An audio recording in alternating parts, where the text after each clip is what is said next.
بسم الله الرحمن الرحيم طه ما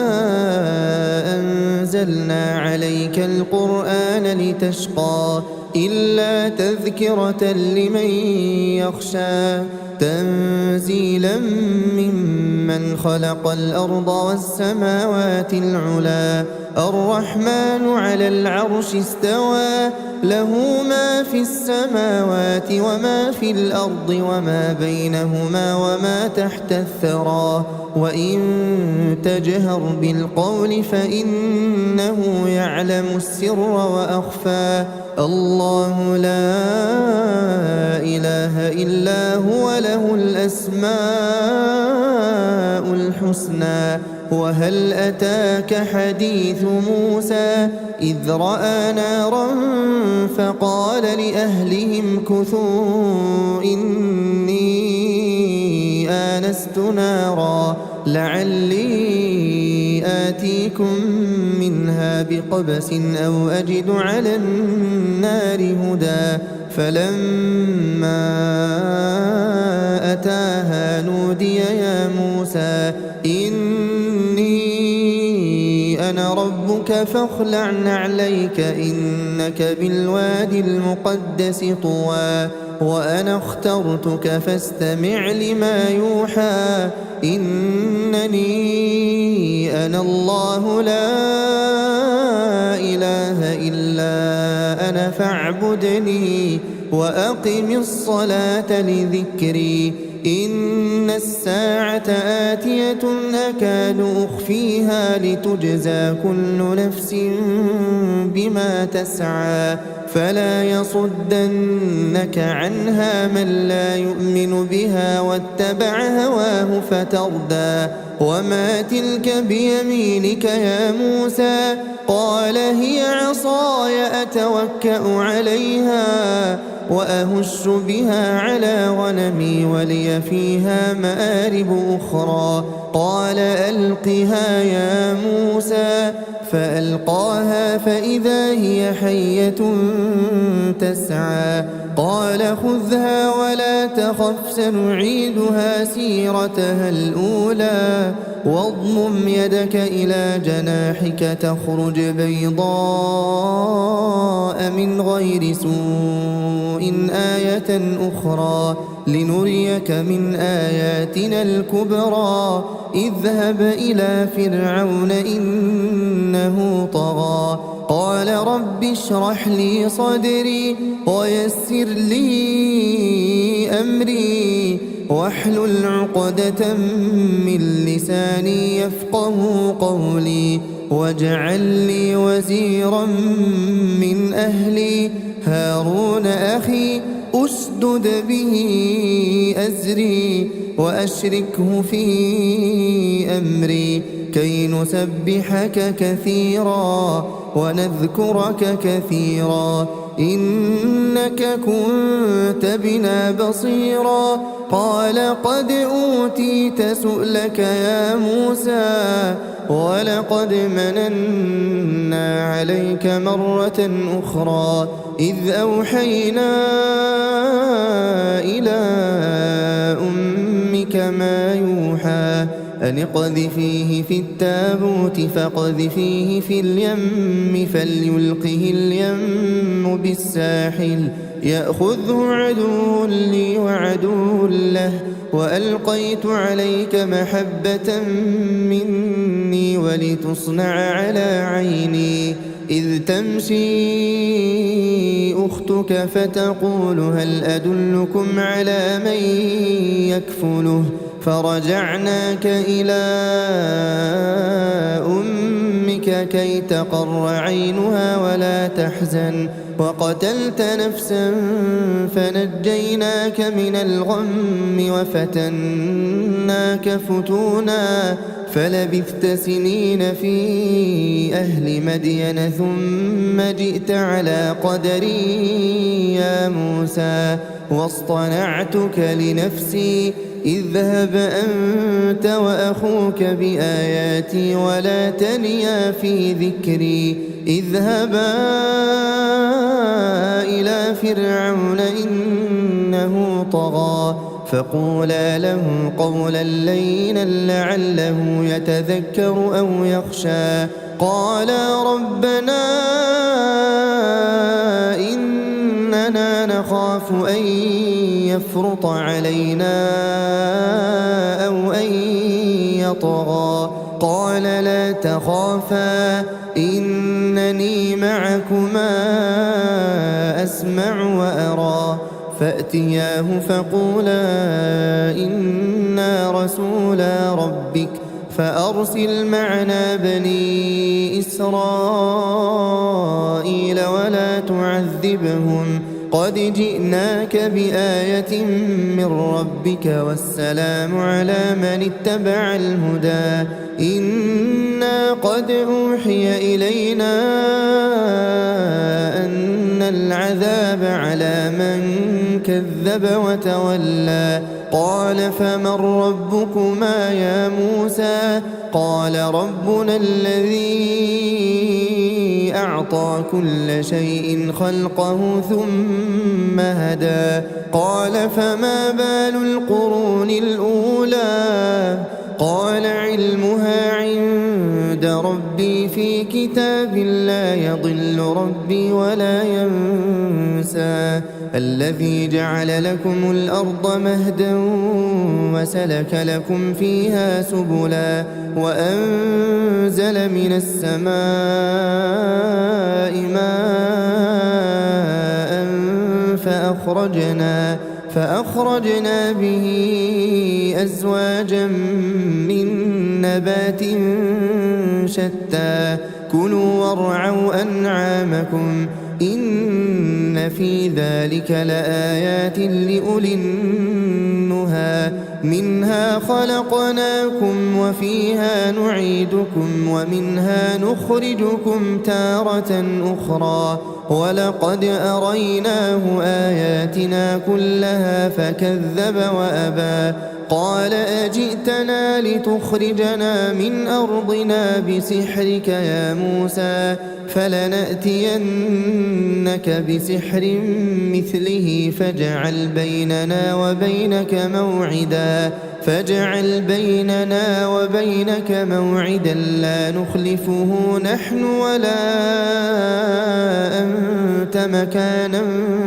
سوى قال موعدكم يوم الزينة وأن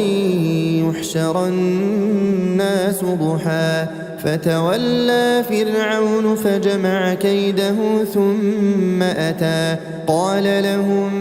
موسى ويلكم لا تفتروا على الله كذبا فيسحتكم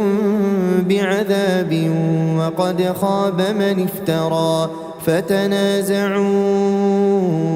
أمرهم بينهم وأسروا النجوى قالوا إن هذان لساحران يريدان أن يخرجاكم من أرضكم بسحرهما ويذهبا بطريقتكم المثلى فأجمعوا كيدكم ثم أتوا صفا وقد أفلح اليوم من استعلى قالوا يا موسى إما أن تلقي وإما أن نكون أول من ألقى قال بل ألقوا فإذا حبالهم وعصيهم يخيل إليه من سحرهم أنها تسعى فأوجس في نفسه خيفة موسى قلنا لا تخف إنك أنت الأعلى وألق ما في يمينك تلقف ما صنعوا إنما صنعوا كيد ساحر ولا يفلح الساحر حيث أتى فألقي السحرة سجدا قالوا آمنا برب هارون وموسى قال آمنتم له قبل أن آذن لكم إن إنه لكبيركم الذي علمكم السحر فلأقطعن أيديكم وأرجلكم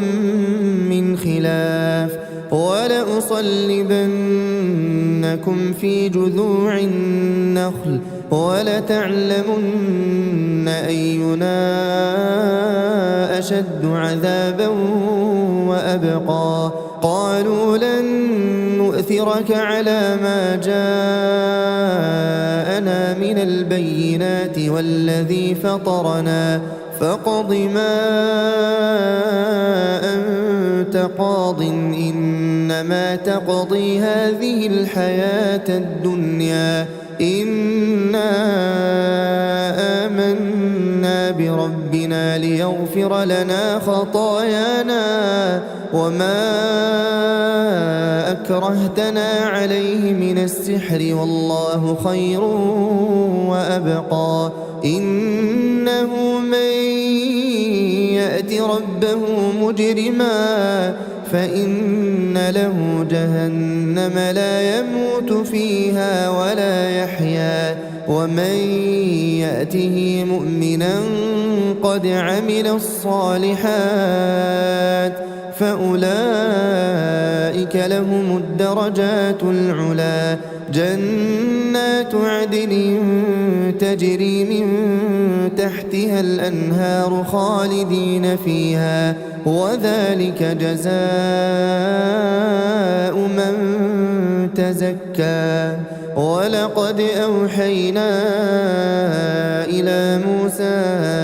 أن أسر بعبادي فاضرب لهم طريقا في البحر يبسا لا تخاف دركا ولا تخشى فأتبعهم فرعون بجنوده فغشيهم من اليم ما غشيهم وأضل فرعون قومه وما هدى يا بني إسرائيل قد أنجيناكم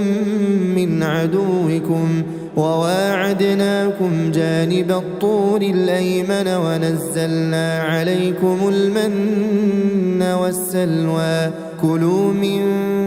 طيبات ما رزقناكم ولا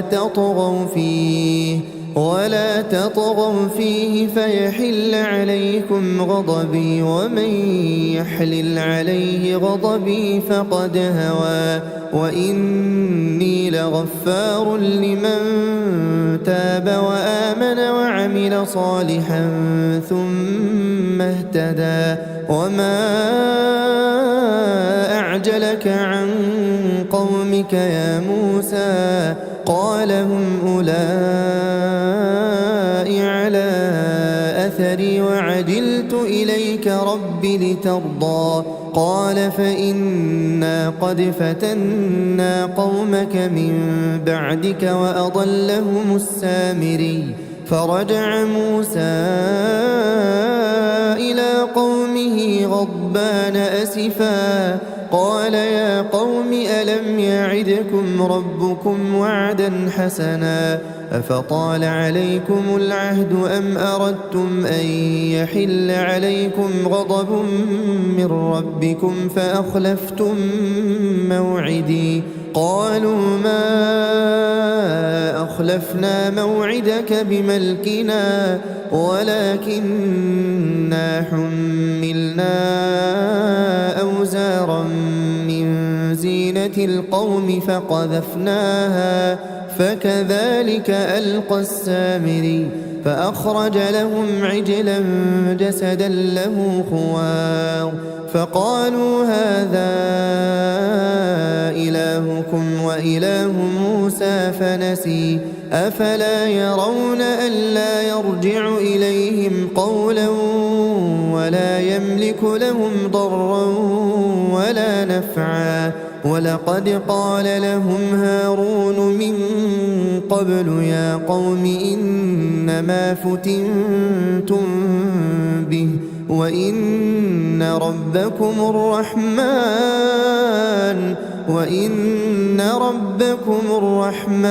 فاتبعوني وأطيعوا أمري قالوا لن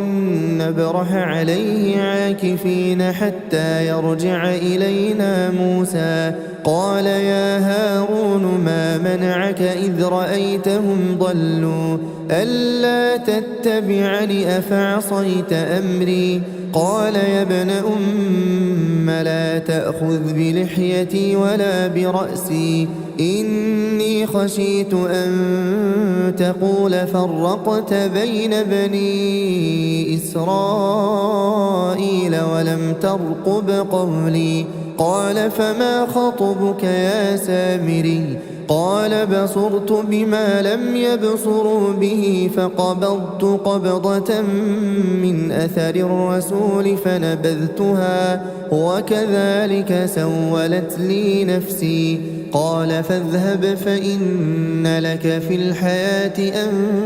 تقول لا مساس وإن لك موعدا لن تخلفه وانظر إلى إلهك الذي ظلت عليه عاكفا لنحرقنه ثم لننسفنه في اليم نسفا إنما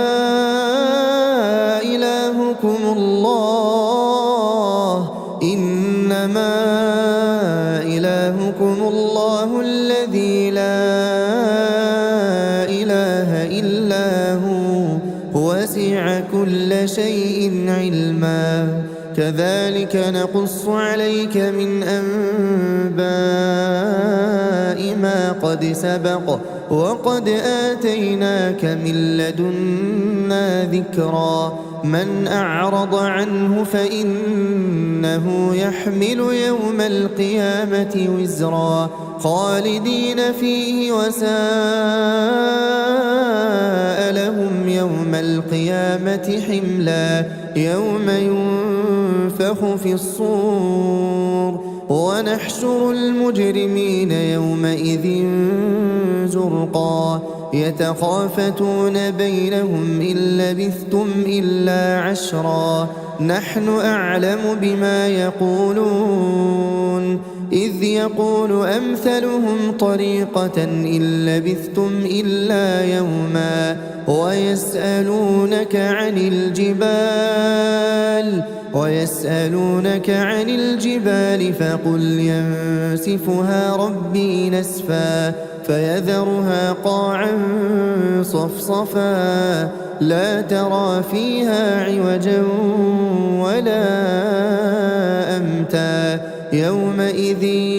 يتبعون الداعي لا عوج له وخشعت الأصوات للرحمن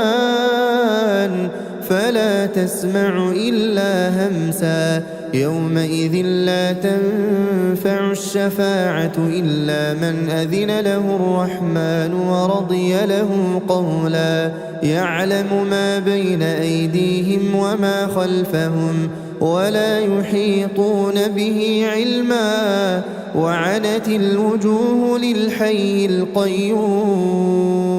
وقد خاب من حمل ظلما ومن يعمل من الصالحات وهو مؤمن فلا يخاف ظلما ولا هضما وكذلك أنزلناه قرآنا عربيا وصرفنا فيه من الوعيد لعلهم يتقون أو يحدث لهم ذكرا فتعالى الله الملك الحق ولا تعجل بالقرآن من قبل أن يقضى إليك وحيه وقل رب زدني علما ولقد عهدنا إلى آدم من قبل فنسي ولم نجد له عزما وإذ قلنا للملائكة اسجدوا لآدم فسجدوا إلا إبليس أبى فقلنا يا آدم إن هذا عدو لك ولزوجك فلا يخرجنكما من الجنة فتشقى إن لك ألا تجوع فيها ولا تعرى وأنك لا تظمأ فيها ولا تضحى فوسوس إليه الشيطان قال يا آدم هل أدلك على شجرة الخلد وملك لا يبلى فأكلا منها فبدت لهما سوآتهما وطفقا يخصفان عليهما من ورق الجنة وعصى آدم ربه فغوى ثم اجتباه ربه فتاب عليه وهدى قال اهبطا منها جميعا بعضكم لبعض عدو فإما يأتينكم مني هدى فمن اتبع هداي فلا يضل ولا يشقى ومن أعرض عن ذكري فإن له معيشة ضنكا ونحشره يوم القيامة أعمى قال رب لم حشرتني أعمى وقد كنت بصيرا قال كذلك أتتك آياتنا فنسيتها وكذلك اليوم تنسى وكذلك نجزي من أسرف ولم يؤمن بآيات ربه ولعذاب الآخرة أشد وأبقى أفلم يهد لهم كم أهلكنا قبلهم من القرون يمشون في مساكنهم إن في ذلك لآيات لأولي النهى ولولا كلمة سبقت من ربك لكان لزاما وأجل مسمى فاصبر على ما يقولون وسبح بحمد ربك قبل طلوع الشمس وقبل غروبها ومن آناء الليل فسبح وأطراف النهار لعلك ترضى ولا تمدن عينيك إلى ما متعنا به أزواجا منهم زهرة الحياة الدنيا لنفتنهم فيه ورزق ربك خير وأبقى وأمر أهلك بالصلاة واصطبر عليها لا نسألك رزقا نحن نرزقك والعاقبة للتقوى وقالوا لولا يأتينا بآية من ربه أولم تأتهم بينة ما في الصحف الأولى ولو أنا أهلكناهم بعذاب من قبله لقالوا ربنا لولا أرسلت إلينا رسولا فنتبع آياتك من قبل أن نذل ونخزى قل كل متربص فتربصوا فستعلمون من أصحاب الصراط السوي ومن اهتدى.